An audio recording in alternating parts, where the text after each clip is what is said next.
पुराने समय की बात है। एक गरीब आदमी को राह चलते हुए एक कपड़े की पोटली मिलती है। पोटली खोलने पर उसमें 50 सोने के सिक्के और एक चिट्ठी मिलती है। चिट्ठी में लिखा होता है, अगर यह पोटली किसी कारणवश खो जाती है, जिस भी व्यक्ति को मिले वह इसे लौटा दे तो उसे इनाम स्वरूप 10 सोने के सिक्के दिए जाएंगे। चिट्ठी पर उस व्यापारी का नाम और पता भी लिखा था, जिसकी यह पोटली थी। गरीब आदमी ईमानदार था। उसने तुरंत व्यापारी का पता लगाया और उसके घर पहुंच गया। व्यापारी, जो पहले ही अपने सोने के सिक्के खोने से परेशान था, पोटली पाकर बड़ा खुश हुआ। लेकिन वह लालच के वश होकर वह चालाकी पर उतर आया। पोटली के सिक्के गिरने के बाद व्यापारी बोला, पोटली में 60 सिक्के थे, तुमने पहले ही 10 सिक्के निकाल लिए हैं। खैर, मैं तो तुम्हें देने ही वाला था, अब तुम जा सकते हो। गरीब आदमी यह सुनकर हैरान रह गया। उसने व्यापारी को समझाने की कोशिश की कि उसने एक भी सिक्का नहीं लिया, लेकिन व्यापारी अपनी बात पर अड़ा रहा। क्योंकि अब बात उसकी ईमानदारी पर आ गई थी, मामला बढ़ते बढ़ते राजा तक पहुंच गया।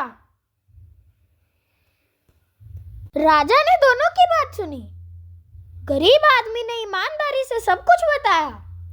व्यापारी ने कहा, महाराज, पोटली में 60 सिक्के थे और इस आदमी ने पहले ही 10 निकाल लिए। राजा समझदार और न्यायप्रिय था।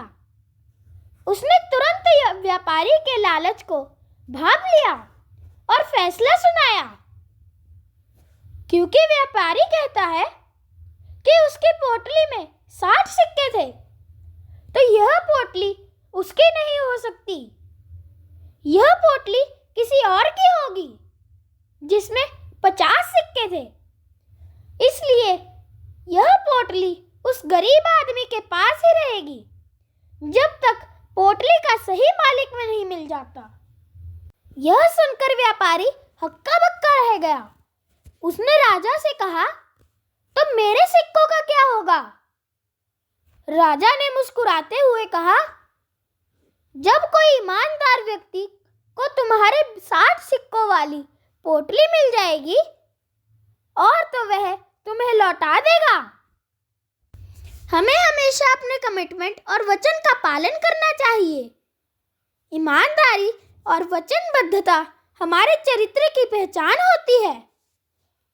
जो लोग अपने वादों से मुकरते हैं, वे समाज में अपना सम्मान खो देते हैं। दूसरी ओर, ईमानदारी हमें न केवल आत्मसंतोष देती है, बल्कि हमें दूसरों की नजरों में ऊंचा उठा देती है। हंसते रहिए, मुस्कुराते रहिए, मस्त रहें, स्वस्थ रहें।